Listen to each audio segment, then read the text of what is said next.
ওসমান হাদি কোনো ব্যক্তি না, ওসমান হাদি জুলাইয়ের একটা চরিত্র। ওসমান হাদির উপরে আঘাত মানে জুলাইয়ের উপরে আঘাত। হসপিটালে বসেই আপনাদেরকে মোবাইলে দেখাতে পারি, আমি ইনবক্সে হুমকি দেওয়া হচ্ছে যে কাফনের কাপড় নিয়ে আমাদেরকেও রেডি থাকতে বলা হচ্ছে।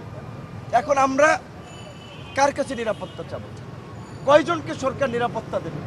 আমরা ব্যক্তিগতভাবে নিরাপত্তাকে, আমরা দেশকে নিরাপদ করার দাবি জানাই সরকারের এবং রাজনৈতিক দলসমূহকে আমরা অনুরোধ জানাবো ক্ষমতায় যেতে কিংবা ক্ষমতা দখল করার জন্য অস্থির হয়ে রাজনৈতিক বিভাজন তৈরি করবেন না।